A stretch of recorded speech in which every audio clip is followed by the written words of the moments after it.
السلام علیکم ناظرین، فوکس پوائنٹ کے ساتھ شاہد منیر حاضر خدمت ہے۔ ناظرین، زمانہ قدیم سے خزانوں کی تلاش کے قصے کہانیاں زبان زد عام، یہ قصے کہانیاں ہم بچپن سے سنتے آ رہے ہیں اور جو ہمارے آباء و اجداد ہیں وہ اپنے آباء و اجداد سے سنتے آ رہے ہیں۔ ناظرین، آج کا جو قصہ، جو کہانی، جو واقعہ میں آپ کے گوش گزار کرنا چاہتا ہوں وہ ایک تاریخی اہمیت کا حامل ہے۔ یہ وہ خزانے کی بات ہے جو خزانہ چھپا ہوا نہیں، خزانہ دنیا کے بالکل سامنے ہے، اور آج دن تک اس خزانے کو نکالنے کے لیے جو کوششیں کی جا چکی ہیں وہ برابر ثابت نہیں ہو سکی۔ ناظرین، یہ جو خزانہ جس کی میں بات آج کرنے جا رہا ہوں، یہ ایک دنیا میں اس وقت پوری کی پوری دنیا میں توجہ سمیٹے ہوئے ہے۔ یہ وہ خزانہ ہے جو مخفی نہیں، بالکل سامنے ہے، اور اگر میں آپ کو اس کی ورث بتاؤں تو میرے خیال کے مطابق آپ بھی شاید حیران ہو جائیں۔ میری آپ سب سے درخواست ہے کہ جنہوں نے آج دن تک ہمارا چینل سبسکرائب نہیں کیا یا ہمارے چینل کے اوپر نیو ہیں وہ مہربانی فرما کر ہمارے چینل کو سبسکرائب کر لیں اور بیل آئیکن دبانا نہ بھولیں۔ افغانستان سے متعلق عمومی طور پہ تاثر جنگ و جدل کا ہوتا ہے کہ افغانستان میں کوئی ملک آ گیا، آپس میں لڑ رہے ہیں، جنگ و جدل کے واقعات اس طرح کے رونما ہوتے رہتے ہیں کہ عمومی طور پہ ہمارا دھیان صرف اسی طرف رہتا ہے۔ لیکن ناظرین، حیرت انگیز طور پر جو آج میں آپ کے سامنے رپورٹ رکھنا چاہتا ہوں، یہ وہ رپورٹ ہے، یہ وہ تحقیقات ہے جس کے جب مندرجات آپ کے سامنے مندرجات آئیں گے تو آپ بھی حیران رہ جائیں گے۔ ناظرین، برٹش اور جرمنی کے جیولوجسٹ نے 19ویں اور 20ویں صدی میں کچھ سرویز کیے افغانستان میں۔ امریکہ نے 2004 سے لے کر 2011 تک مختلف اوقات میں سرویز کیے افغانستان میں، مگر سب سے اہم سرویز سوویت یونین نے 1960 سے لے کر 1970 کے درمیان کیے۔ ناظرین، سب سے پہلے سوویت یونین حملہ آور ہوتا ہے افغانستان پہ، 10 سال تک جنگ و جدل وہاں پہ چلتی رہتی ہے۔ پھر اس کے بعد میں امریکہ 20 سال تک جنگ میں ملوث رہا افغانستان میں۔ عمومی طور پہ تاثر یہی پایا جاتا ہے کہ شاید امریکہ اور رشیا وہاں پہ جنگی مقاصد کے تحت افغانستان میں گئے۔ یہ تصویر کا ایک رخ ہے۔ تصویر کا دوسرا رخ یہ ہے کہ انہوں نے وہاں پہ بے انتہا ریسرچ کی اور یہ جو یہاں پہ معدنیات کے ذخائر تھے ان تک رسائی حاصل کی، لیکن یہ وہاں سے ان ذخائر کو نکالنے میں کامیاب نہیں ہو سکے۔ جب ان ذخائر کا پوری دنیا میں شور و غوغا ہوگا تو ہندوستان ناظرین پیچھے کیسے رہ سکتا تھا؟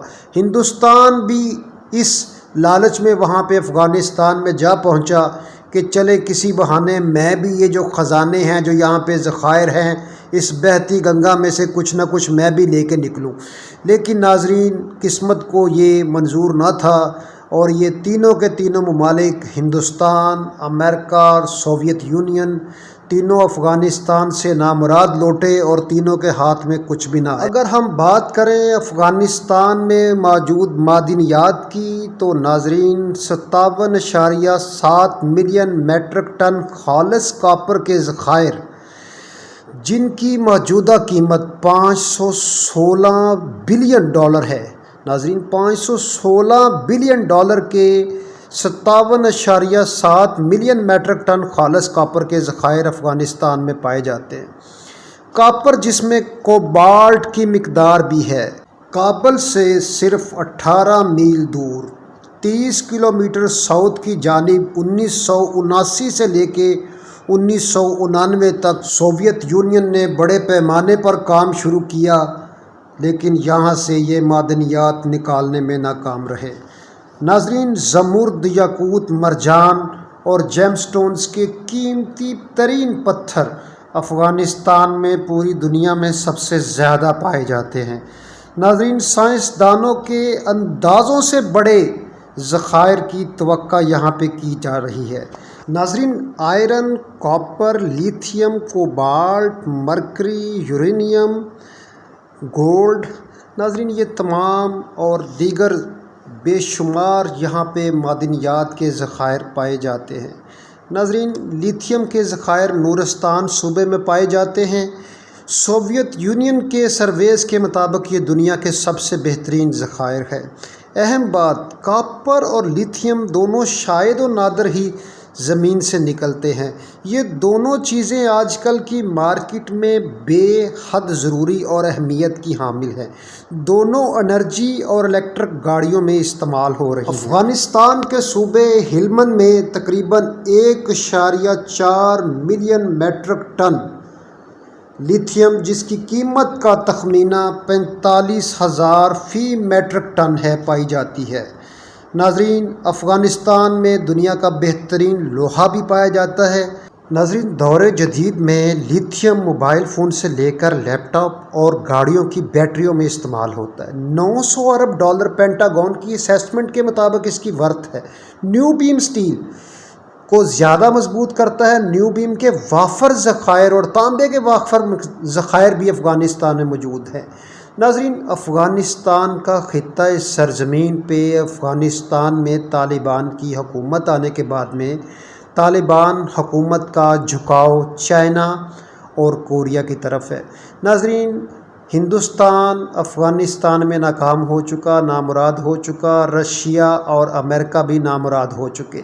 ناظرین، اس مراحل میں جب افغانستان کے یہ جو ذخائر ہیں، اگر یہ سامنے لانے میں طالبان حکومت کامیاب ہو گئی تو یہ پوری کی پوری دنیا کی معاشیت کو ہلا کے رکھ سکتے ہیں۔ یہ خطہ گیم چینجر بن سکتا ہے۔ ناظرین، یہ خطہ سرزمین ایک پوری دنیا میں ہب بن جائے گا کمرشلزم کا، کاروبار کا، اور اس کا زبردست پازیٹیو امپیکٹ پاکستان پہ بھی پڑنے جا رہا ہے۔ تو ناظرین، افغانستان میں طالبان حکومت کی اولین ترجیح ہے کہ کسی طرح سے ان ذخائر کو نکالا جائے اور استعمال میں لایا جا سکے اور اس سے عوام کی تقدیر کو بدلا جا سکے۔ ناظرین، شاید اللہ تبارک و تعالیٰ کی ذات نے اس خطہ سرزمین کو ایک مشکلات میں سے نکالنے کے بعد میں خوشحالی کی طرف گامزن کرنا ہے، جو اتنے بڑے اور وسیع ذخائر اس افغانستان کے ملک میں پائے جاتے ہیں جو پوری دنیا کی معاشیت کو چلا سکتے ہیں۔ اگر آپ کو ہماری ویڈیو پسند آئے تو ہماری ویڈیو کو لائک کیجئے، شیئر کیجئے۔ انٹل نیکسٹ ویڈیو، اللہ حافظ۔